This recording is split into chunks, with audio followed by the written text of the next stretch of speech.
Herzlich willkommen zur Präsentation von unserer App Bionic to Future. Ich darf erstmal alle hier begrüßen, auch die Medienvertreter. Natürlich hätten wir jetzt gerne eine schöne Pressekonferenz hier im Bionikum gemacht.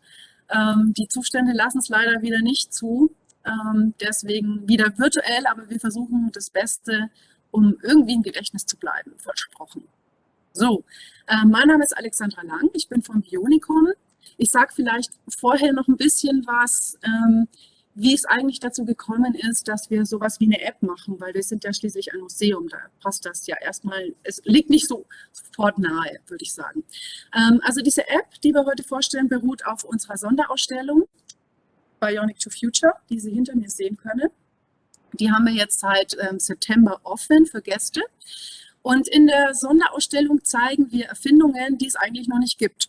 Das ist natürlich immer schwierig für Ausstellungsmacher, weil was stellt man denn dann aus? Ne?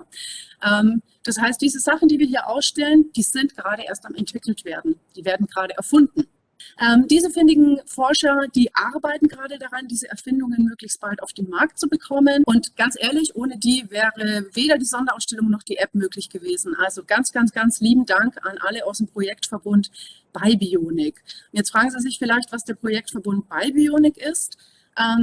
Das ist ein Projektverbund hier in Bayern, der natürlich bionische Forschungsprojekte zum Ziel hat, bionische Entwicklungen zum Ziel hat, und der besteht aus 6 Projekten. Und die geldgebende Institution dahinter, das ist das Staatsministerium für Umwelt und Verbraucherschutz, die haben diesen Projektverbund ein bisschen ungewöhnlich angelegt auf den ersten Blick, weil es gibt nämlich nicht nur die Projekte, die nachhaltige Technologien entwickeln, sondern es gibt noch ein weiteres Projekt, das mit der Öffentlichkeitsarbeit beauftragt ist, und das sind wir.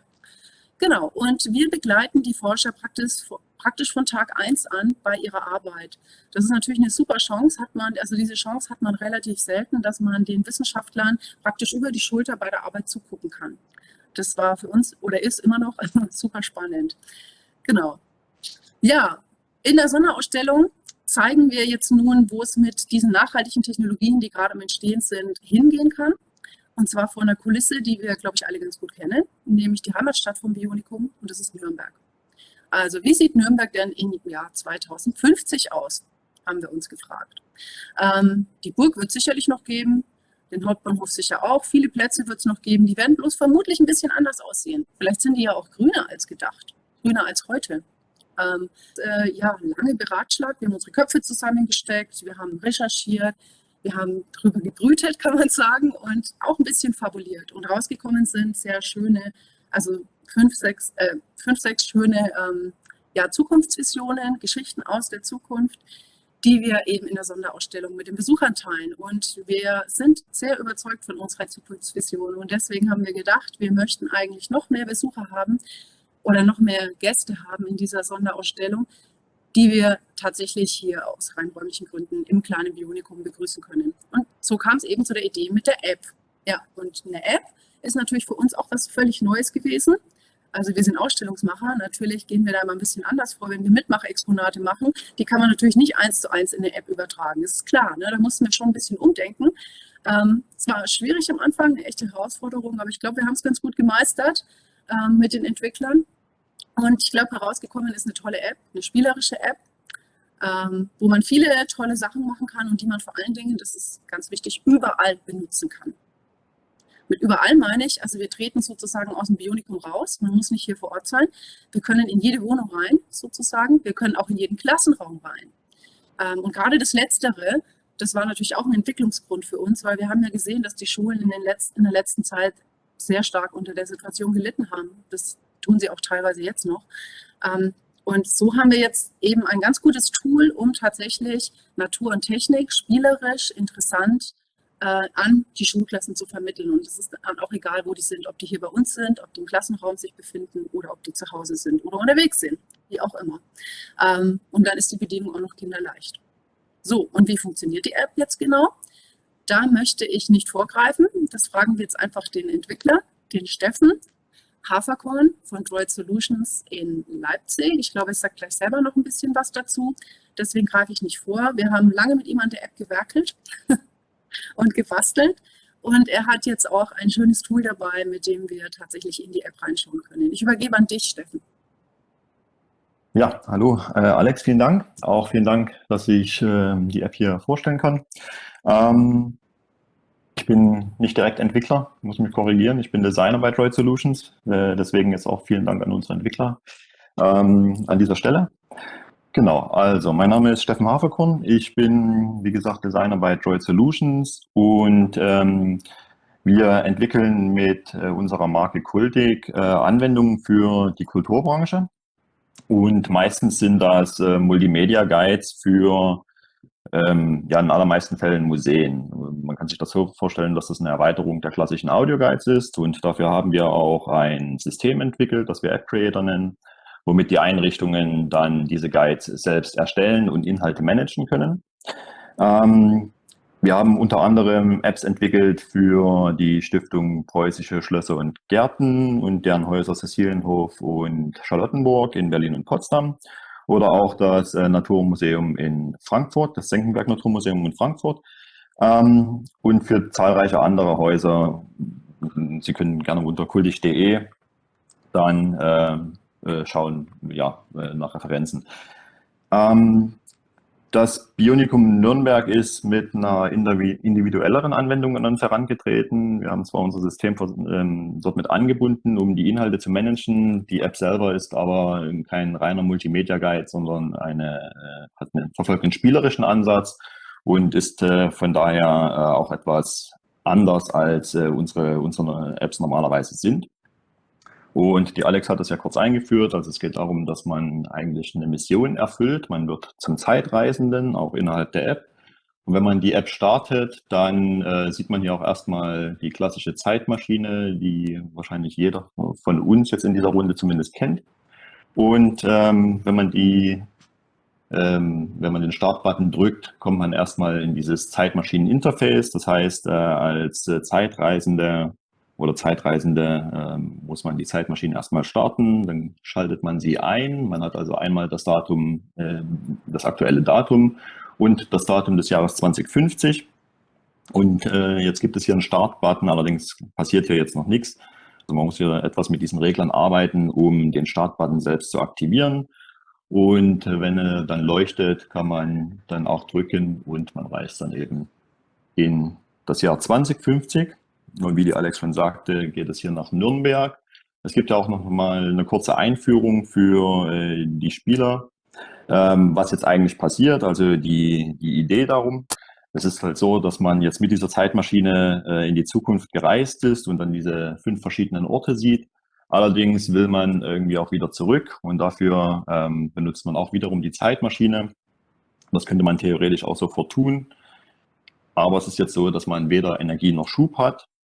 Und die Idee ist jetzt eben, dass man mit dem Entdecken der verschiedenen Anwendungen, die auf bionischen Technologien beruhen, dann eben Energiepunkte sammelt.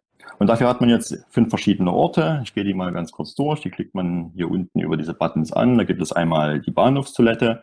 Und jeder Ort ist mit einer Technologie, mit einem bionischen Prinzip verknüpft. Also hat man einmal die selbstheilenden Oberflächen hier auf der Bahnhofstoilette, im Reichswald den Lichtleiter, die Biokeramik beim Foodtruck, das Eulenhalsgelenk beim Biergarten und im Hauptmarkt die Nanobeschichtung. Wir haben jetzt nicht so viel Zeit, alle durchzugehen, deswegen präsentiere ich jetzt hier einmal die Bahnhofstoilette und den Hauptmarkt. Und es ist so, wenn man jetzt die Orte besucht, dann gibt es eine Einführung über den Comic. Also man sieht aus der eigenen Perspektive erstmal eine Vorgeschichte, was passiert. Hier zum Beispiel, dass man zum Bahnhof kommt und dann aus welchen Gründen auch immer die Toilettentür beschriften möchte oder zerkratzen möchte. Der Comic ist so, oder diese Comic-Anwendung ist so aufgebaut, dass man mit diesen Pfeilen hier von Bild zu Bild wechseln kann, so ein bisschen so dieses Leseprinzip versinnbildlicht.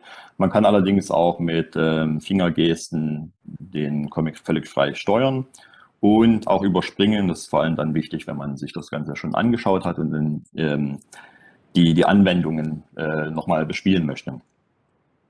Jeder Ort hat sozusagen 3 Angebote. Man kann also einmal das Exponat entdecken, Man kann sich Filme ansehen, die auch auf YouTube zu sehen sind, des Bionikums, also zu diesen jeweiligen bionischen Technologien und Prinzipien, die Filme hier anschauen. Und man hat hier noch die Möglichkeit, Energie zu sammeln, und das ist meistens ein Quiz. Ich steige auch direkt mal hier ein. Also wir haben hier die Möglichkeit, mit einem Single Choice Fragen zu beantworten. Das ist, pro Durchgang sind es immer 3 Fragen, und je nachdem, wie viele Fragen man richtig oder falsch beantwortet hat, ich hoffe, ich treffe jetzt noch eine, die richtig ist. Ja, erhält man dann die entsprechende Anzahl Energiepunkte, ist in dem Fall jetzt nur eine. Es gibt noch neben diesen Single-Choice-Bilder-Rätseln mal einen Buchstabensalat und eine Pixelbildanwendung, aber die würde ich jetzt nicht durchgehen aus Zeitgründen. Die können Sie gerne selbst entdecken, wenn Sie die App sich herunterladen.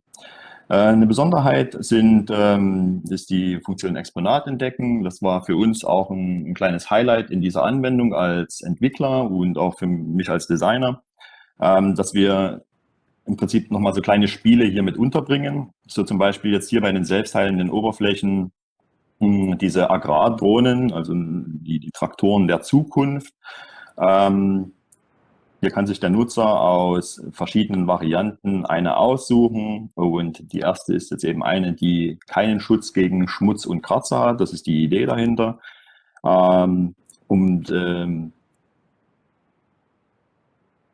Es geht erstmal darum, Kohlköpfe zu sammeln, also Energiepunkte zu sammeln, und hier bei diesem Spiel darum, jetzt für das Sammeln der Kohlköpfe Punkte zu gewinnen.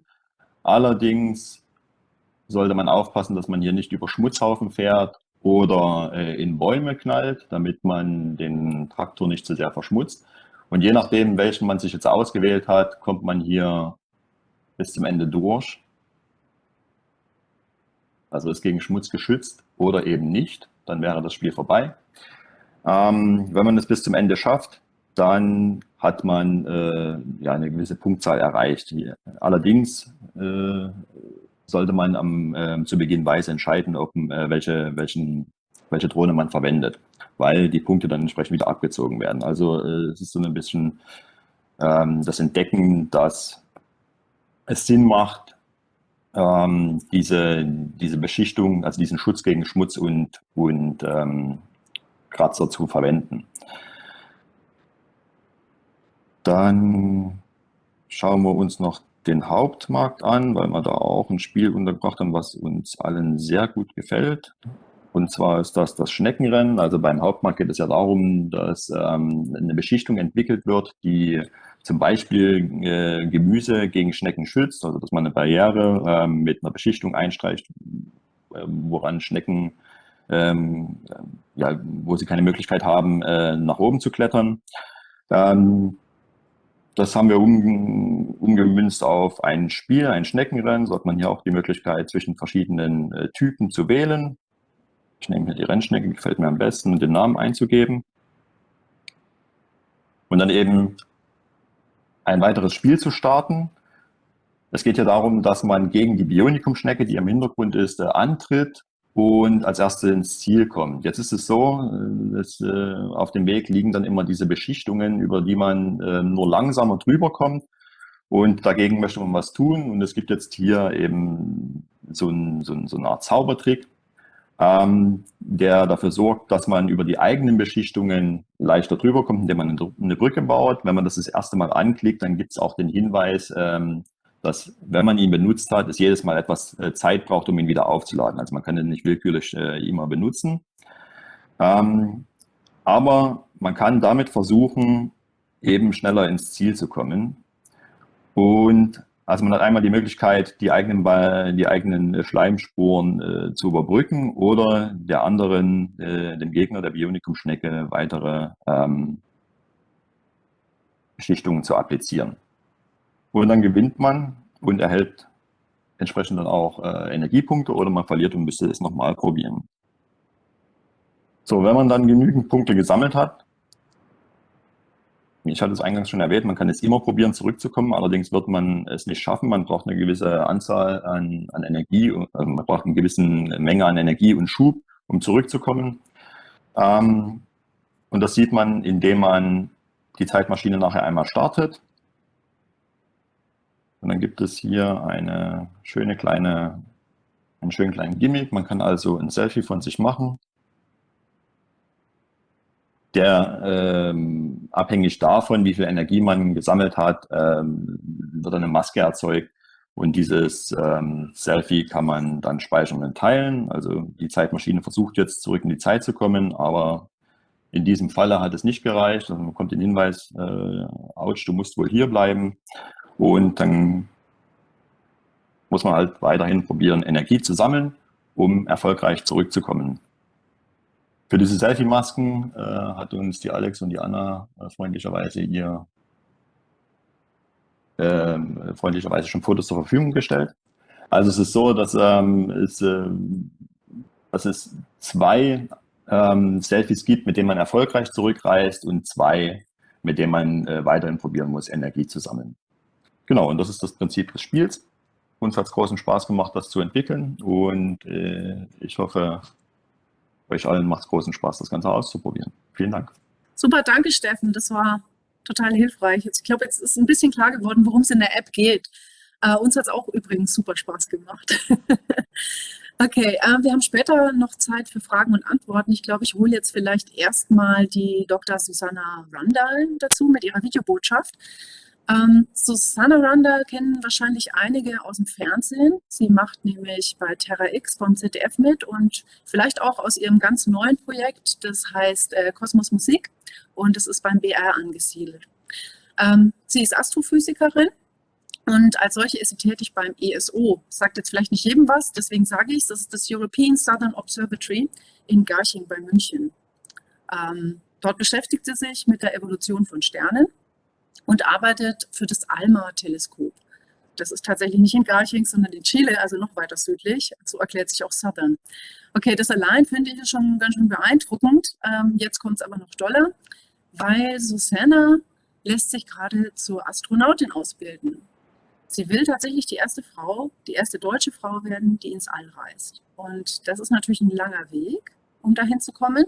Und den kann man eigentlich ganz gut oder den macht sie nachvollziehbar über ihren Instagram-Account, dem wir zumindest fleißig folgen, der da heißt Astro Susanna. Ich würde sagen, wir lassen sie jetzt einfach mal selber sprechen. Hallo liebe Zuschauerinnen, liebe Zuschauer. Es tut mir leid, dass ich nicht selbst live dabei sein kann bei dieser Eröffnungsfeier, aber ich möchte trotzdem ein paar Grußworte an Sie richten. Mein Name ist Susanna Randall. Ich bin Astronautin in Ausbildung und möchte im Rahmen der privaten Initiative Die Astronautin als erste deutsche Frau in den Weltraum fliegen, und zwar zur internationalen Raumstation ISS. Ich bin außerdem Wissenschaftlerin, ich bin Astrophysikerin bei der Europäischen Südsternwarte ESO in Garching bei München und arbeite dort für das ALMA-Teleskop, das größte Teleskop der Welt im Millimeter- und Submillimeter-Wellenlängenbereich. Ja, ich fand diese Ausstellung total spannend und wollte gerne ein Teil von ihr sein. Erstmal, weil ich noch nie vorher in 3D gefilmt habe und ich fand das einfach interessant zu sehen, wie das funktionieren würde und wie der Effekt wäre, und ich glaube, es ist auch sehr schön geworden. Aber natürlich auch, weil ich mich als Wissenschaftlerin für die Bionik interessiere, und ich habe erst bei den Dreharbeiten gelernt, wie viel wir wirklich aus der Natur für die Technologien der Zukunft mitnehmen können. Und ganz besonders wichtig finde ich das natürlich bei der Nachhaltigkeit. Also wenn wir wirklich nachwachsende Rohstoffe benutzen können, um eben die neue Technologie zukunftsträchtig und nachhaltig zu gestalten. Und auch im Weltraum haben wir tatsächlich ein Müllproblem.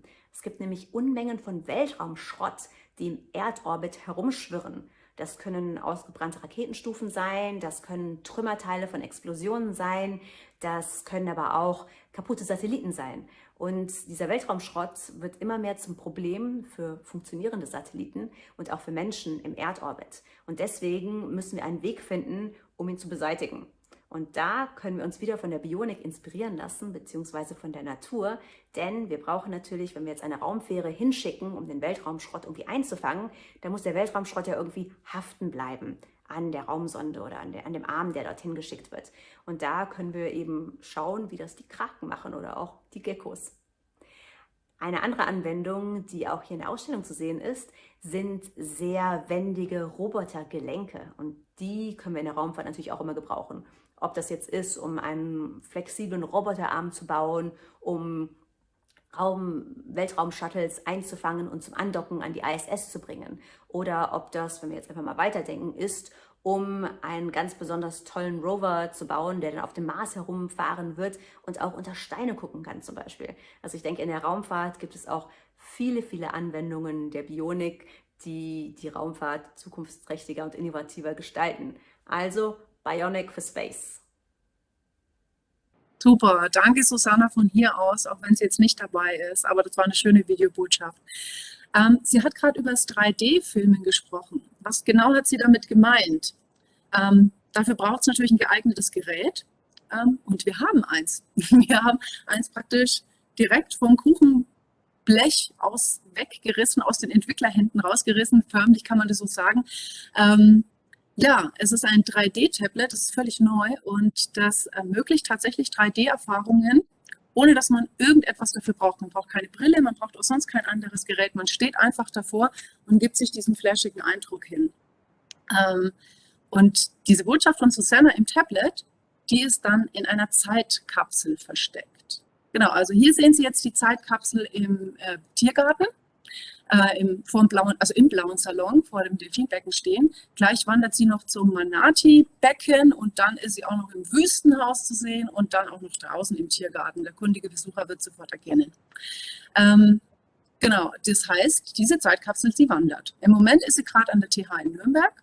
Demnächst kommt sie wieder zu uns, um dann danach irgendwann nach München zu wandern, erst ans Ministerium und dann noch ins Biotopia Lab. Also es ist im Prinzip ein kleines Wanderexponat auf dem Weg und das ist die kleinste Wanderausstellung der Welt, die perfekt in eine kleine Box passt. Wir haben einen kleinen Ausschnitt aus der Botschaft von der Susanna. Hallo, kannst du mich hören? Hast du Lust auf was total Abgefahrenes? Dann komm mit mir auf eine Reise, und zwar in die Zukunft, ins Jahr 2050.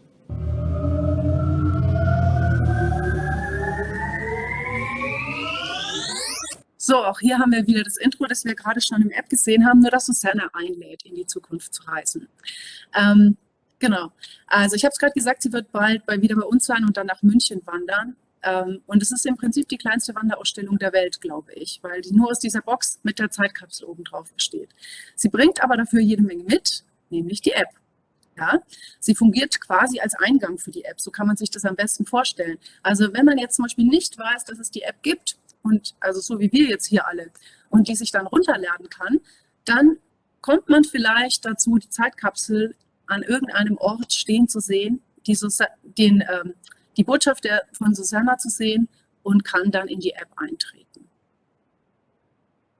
Den Ausschnitt haben wir uns kurz angeguckt, der ist natürlich noch ein bisschen länger, aber ja, müssen Sie sich selbst anschauen. Was natürlich auf jeden Fall, was Sie gemerkt haben, ist, dass dieser 3D-Effekt, von dem ich jetzt lang und breit gesprochen habe, natürlich jetzt hier über die virtuelle Konferenz nicht rüberkommen kann. Deswegen, es war auch so ein Grund, warum wir Sie eigentlich gerne hier begrüßt hätten, weil der Eindruck nochmal ganz besonders ist. Aber darauf müssen wir jetzt leider verzichten. Wie gesagt, im Moment noch an der TH, ab nächste Woche dann bei uns. Falls im Nachhinein noch Fragen aufkommen sollten, Sie wissen, wo Sie uns finden. Wir beantworten diese gerne. Dann sage ich jetzt vielleicht zum Schluss noch Danke an alle, die an der App und an unserem Wanderexponat mitgearbeitet haben. Das sind wirklich einige. Und zwar an Steffen, der gerade die App so toll vorgestellt hat und der tatsächlich offenbar nie müde wurde, unsere spinnenden Ideen aufzugreifen und irgendwie weiterzuspinnen. Dann an Susanna natürlich für ihre Spontanität hier mitzumachen und uns noch eine Videogrüße zumindest zu schicken und irgendwie auch, dass sie das Gesicht geworden ist von unserer App. Und natürlich an die Forscher, die ich vorhin schon begrüßt habe und auch an die Mitarbeiter vom Ministerium, dass sie tatsächlich immer begeistert dabei waren, wenn wir ein bisschen in unkonventionelle Wege gegangen sind. Da braucht man auch Leute dafür und das wart ihr oder das seid ihr. Und natürlich nicht zuletzt die Kollegen. ja, die jetzt hier sind und die auch die ganze Zeit immer wieder neue Versionen von der App ausprobieren mussten. Angeblich waren sie nie genervt. Das ist doch gut. Okay, gut. Dann würde ich sagen, vielen Dank an alle, auch an die Medienvertreter. Wir freuen uns auf tolle Berichte und wir sehen uns hoffentlich bald dann doch mal wieder live im Bionikum. Also fingers crossed, wir hoffen das Beste. Einen schönen Tag noch. Schönes Wochenende, bis bald.